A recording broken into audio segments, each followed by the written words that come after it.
Hari ke-61 Gereja Kemah Injil Indonesia GKII di Tanah Papua terasa spesial pada hari Jumat kemarin sebab bertepatan dengan Jumat Agung memperingati kematian Isa Al-Masih di kayu salib. Dalam mengenang masa kesengsaraan Yesus Kristus, Jemaat GKI di Tanah Papua menggelar ibadah syukur sekaligus Jumat Agung bertempat di lapangan sepak bola Bambar, Doyo Baru, Sentani, Kabupaten Jayapura. Ibadah ini melibatkan jemaat 4 klasis dari Sinode 1 Papua, mencakup kota Jayapura, Kerom, Dafensoro, dan Grimenawa. Nampak perwakilan hamba Tuhan dari klasis Sarmi turut menghadiri ibadah bersama jemaat 4 klasis dari Sinode 1 Papua pada hari Jumat kemarin. Dalam ibadah ini turut diwarnai prosesi perjamuan kudus, pemutaran film dokumenter Napak Tilas GKI di Tanah Papua, serta pelantikan Badan Pengurus Tanggap Bencana. Sesuai kesepakatan bersama seluruh jemaat, dalam ibadah ini juga setiap umat memberikan persembahan Rp100.000 untuk penata layanan hamba Tuhan dan kebutuhan lainnya.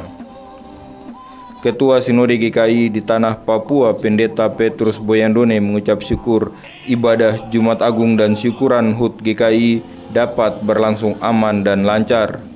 Ia mengingatkan jika napak tilas begitu penting untuk mengingatkan generasi GKI saat ini bagaimana Tuhan masih bekerja bagi kebaikan umat dan tanah Papua.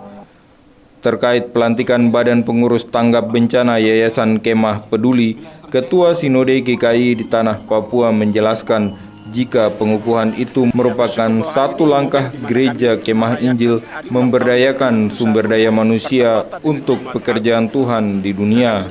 Bersyukur bahwa hari ini momen di mana kami merayakan hari ulang tahun yang ke-61 bertepatan dengan Jumat Agung.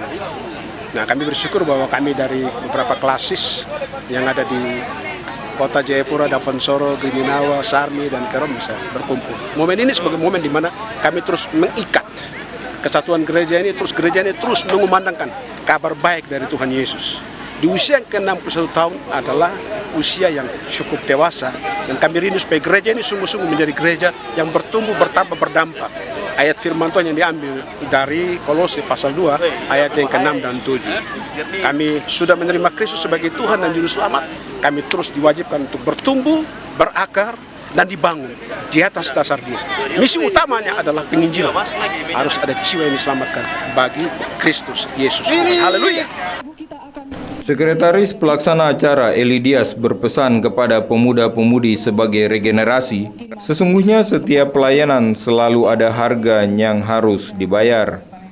Para misionaris, pioner, dan pendahulu yang telah lebih dulu memberitakan Injil Tuhan di Tanah Papua pun merasakan penderitaan sesuai film dokumenter Napak Tilas GKII. Anak muda ini tidak berupa sejarah. Paling tidak kita semua tahu bahwa sejarah Gereja Kemah Injil ini masuk di Tanah Papua itu seperti apa. Ada harga yang harus dibayar, ada banyak hal yang dikorbankan, dan itu kita mau supaya pemuda-pemuda yang ada di generasi sekarang, khususnya kami, dapat melihat itu sebagai motivasi bagi kami untuk terus bergerak maju ke depan. Sementara di sela ibadah Jumat Agung diwarnai sesi pemotongan kue dan perayaan ulang tahun lainnya.